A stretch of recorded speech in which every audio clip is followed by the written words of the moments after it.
Kehamilan merupakan suatu hal yang sangat dinantikan oleh banyak pasangan. Tapi, tahu nggak sih, banyak banget ibu hamil yang mengalami mual dan muntah melebihi morning sickness. Sebenarnya, apa itu? Mari kita cari tahu. Tunggu, kita opening dulu ya.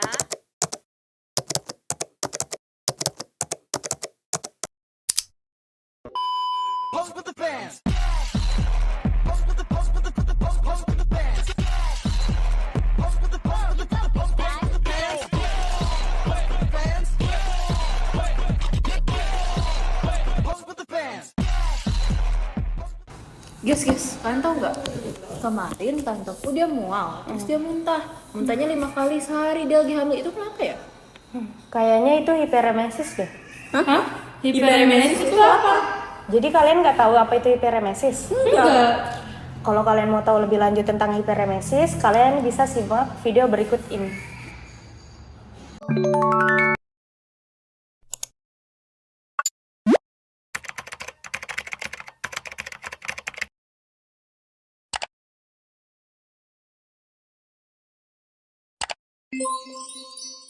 Mungkin sebagian orang awam tidak mengetahui apa itu hipermesis gravidarum. Nah, hipermesis gravidarum ini merupakan kondisi mual dan muntah yang berlebihan. Nah, di sini hipermesis gravidarum ini merupakan kondisi awal yaitu mual dan muntah pada ibu hamil di trimester pertama. Nah, di sini biasanya berlangsung sepanjang hari dan ini sangat mengganggu aktivitas para ibu hamil. Dan yang kedua adalah resiko dehidrasi dan penurunan berat badan, di mana di sini mual muntah dapat menyebabkan yang pertama yaitu dehidrasi yang parah, yang kedua penurunan berat badan yang signifikan, dan yang ketiga adalah ketidakseimbangan cairan elektrolit pada tubuh ibu hamil.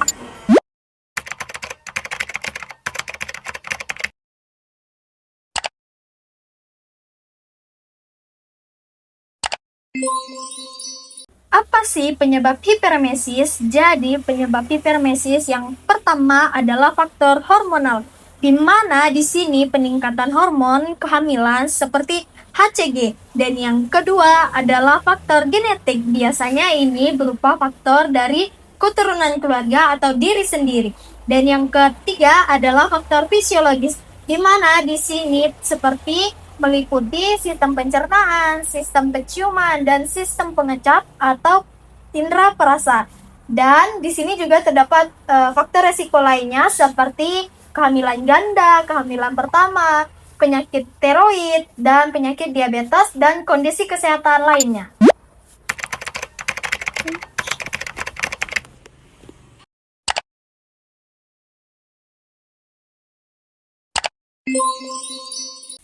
Patofisiologi hiperemesi adalah kondisi mual dan muntah pada kehamilan yang disebabkan oleh faktor hormonal atau peningkatan estrogen dan HCG, serta faktor pertumbuhan dan diferensiasi 15 atau GDF15.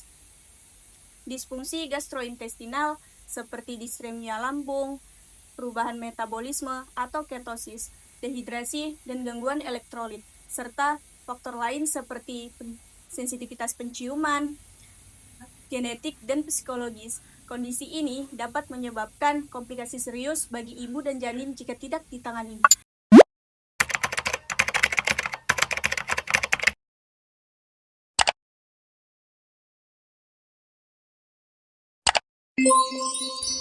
Jenis-jenis gravidarum ada 3. Tingkat yang pertama yaitu muntah terus-menerus yang mempengaruhi keadaan umum. Tingkat yang kedua yaitu ibu hamil tampak lebih lemas dan apatis, turgor kulit lebih menurun. Gravidarum tingkat 3 yaitu komplikasi fatal terjadi pada susunan saraf yang dikenal sebagai Wernicke encephalopathy serta icterus.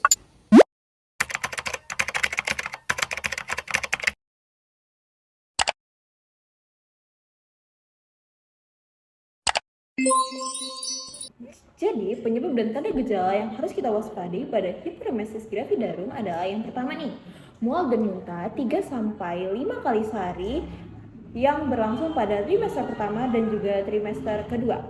Kemudian yang kedua adalah berat badan yang menurun 10% dari berat badan normal. Nah, hal ini dapat kita lihat nih, semisal pada ibu hamil berat badannya 50 kilo. Kemudian saat ditimbang lagi berat badannya menjadi 45 kilo. Itu merupakan contoh penurunan 10% berat badan pada ibu hamil.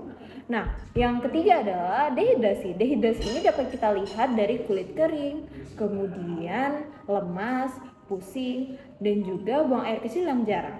Dan yang keempat adalah gejala tambahan. Nah, gejala tambahan ini dapat kita lihat seperti konstipasi atau sembelit, kemudian pusing, jantung berdetak kencang, dan juga sensitivitas bau pada ibu hamil.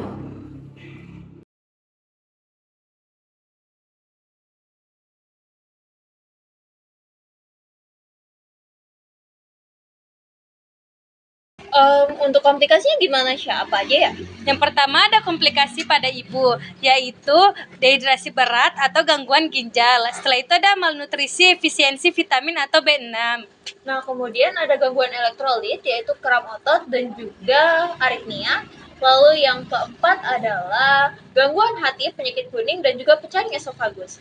Nah, pada janin itu dapat terjadi yang pertama, bayi lahir prematur, yang kedua, berat badan lahir rendah, dan yang ketiga adalah komplikasi janin. Dan pada psikologisnya yang pertama itu kecemasan atau depresi yang berkepanjangan. Setelah itu ada stres emosional yang tinggi. Dan yang terakhir itu ada penurunan kualitas hidup pada ibu hamil. Bagaimana, Riz? Udah paham belum? Paham?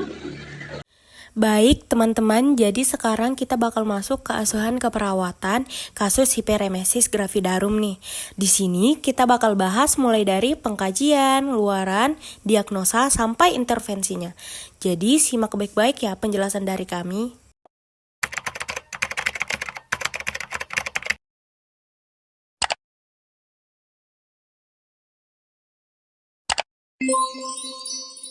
Adapun pengkajian asuhan keperawatan untuk data subjektifnya yang pertama itu sering mengeluh mual dan muntah.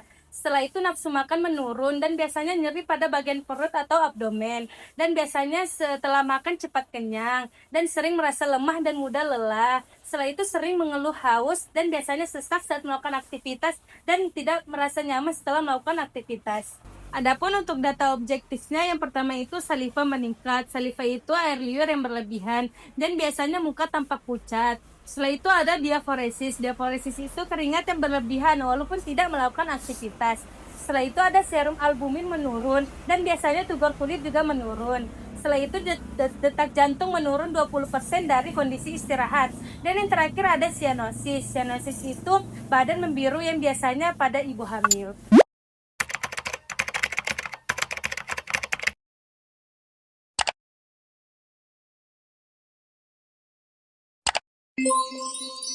Adapun diagnosa yang kami ambil dari kasus hiperemesis ini, yang pertama itu nausea berhubungan dengan kehamilan. Yang kedua itu defisit nutrisi berhubungan dengan kurangnya asupan makanan. Yang ketiga hipovolemia berhubungan dengan kehilangan cairan aktif. Dan yang terakhir ada intoleransi aktivitas berhubungan dengan kecemasan.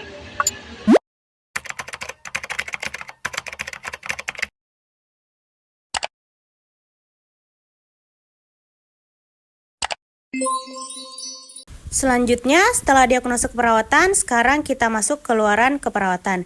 Nah, untuk diagnosa yang pertama ada nausea, kami mengangkat luaran keperawatan ada tingkat nausea dan juga kontrol mual muntah. Selanjutnya untuk diagnosa defisit nutrisi, ada status nutrisi, dan yang kedua ada nafsu makan. Nah, untuk diagnosa selanjutnya yaitu hipovolemia, kami mengangkat luaran status cairan dan keseimbangan cairan. Nah, untuk diagnosa yang terakhir ada intoleransi aktivitas. Nah, kami mengangkat luaran keperawatan, intoleransi aktivitas, dan tingkat keletihan.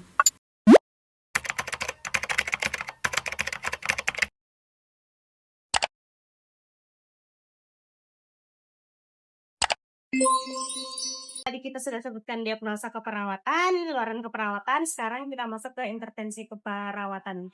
Yang pertama, untuk diagnosa nausea, kami mengangkat intervensi ada manajemen mual dan juga ada manajemen muntah. Nah, untuk defisit nutrisi, kami mengangkat manajemen nutrisi dan ada konseling nutrisi. Selanjutnya, untuk diagnosa hipovolemia, kami mengangkat manajemen hipovolemia dan ada pemantauan cairan. Nah, untuk diagnosa yang terakhir ada intoleransi aktivitas, kami mengangkat intervensi manajemen energi dan ada pemberian obat intravena.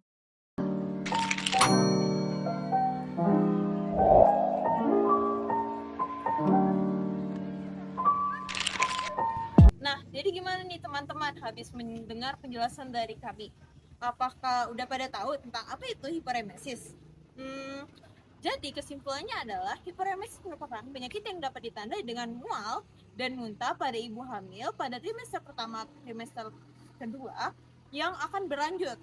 Nah, kemudian hal ini juga jika tidak ditangani, hal ini dapat memicu yang pertama nih, dehidrasi dan juga malnutrisi pada ibu hamil. Kemudian pada janin apa ya? Nah, kalau misalnya pada janin, hal ini akan menyebabkan yang pertama, berat badan lahir rendah, lahir prematur, dan juga komplikasi janin. Nah, jadi gimana nih teman-teman? Kalian udah paham belum apa itu hiperemesis? Paham? Sekarang kita cabut yuk, udah sore nih. Yuk. Baik, sekian dari kelompok Hiperemesis gravidarum. Saya Asmira. Saya Syefanisa. saya Putri Valencia. Saya Rizka Suci. Saya Sarek Semawati pamit undur diri. Bye-bye. Bye. Bye. Bye-bye.